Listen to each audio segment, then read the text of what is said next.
Կառավարման համակարգի փոփոխությունները ոչինչ նշանակել չեն կարող, քանի դեռ իրավական եւ ընտրական մեխանիզմները մեր երկրում հստակ չեն գործում, նկատում է ռազմավարական եւ ազգային հետազոտությունների հայկական կենտրոնի տնօրեն Մանվել Սարգսյանը։ Եթե խորհրդարանական կառավարման դեպքում խորհրդանը չի ձևավորվել ընտրությունների միջոցով, ապա անձերի կամ ձևերի փոփոխություններն էական չեն։ Պիտի աշխատի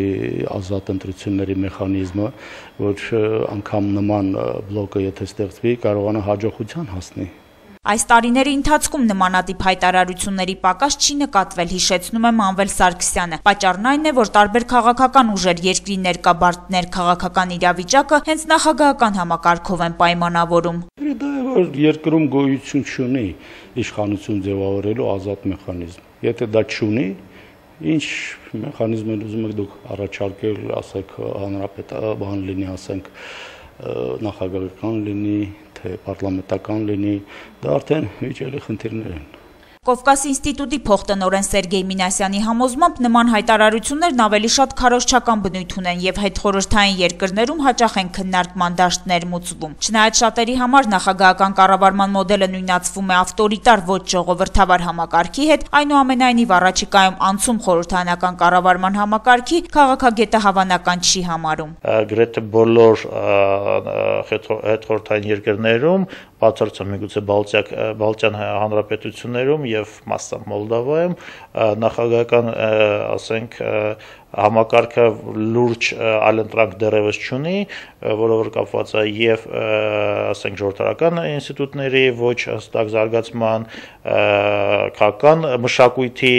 այլ ինչ որ արդյունքներով եւ այլն։ Ըստ քաղաքագետ Երվանդ Բոզոյանի խորհրդարանական կառավարման համակարգը ժողովրդավարության իրական մոդելներից է եւ ինքը կողմ է, որ Հայաստանը զարգանա խորհրդարանական հանրապետության համակարգում, սակայն դա ոչ միայն ձևի փոփոխություն պետք է լինի, այլ նաեւ բովանդակության եւ որակի։ Շատերին թվում է, եթե նախագահի ինստիտուտը վերանա, կյանքը միանգամից կլավանա, ասում է քաղաքագետը, մինչդեռ ըստ նրա ամենօրյա քրտնաջան աշխատանքով եւ իրական բարեփոխումներով պետք է դրան հասնել։ Եթե օրինակ հիմա Հայաստանում չլիներ նախագահի պաշտոնը,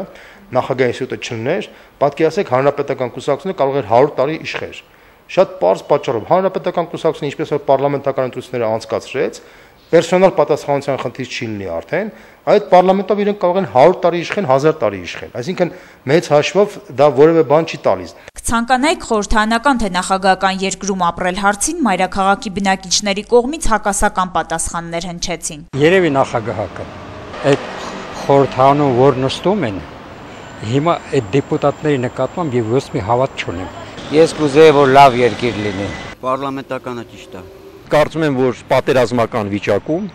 մեր մոտ միայն մենա իշխանությունը կարող է փրկել։ Ես ուզում եմ, որ երկիրը բարեկեցիկ կրնի, նախագահական կրնի, խորհրդարանական կրնի։ Մի հարցում նրանք համակարծիք են, ինչպիսի կառավարման համակարգել որ լինի մեր երկրում, առաջնայինը զարգացած ժողովրդավար եւ բարեկեցիկ պետություն ունենալն է։ Սիրանուշ Հարությունյան, Մարտուն Գրիգորյան, Գալանյուս, Երևան։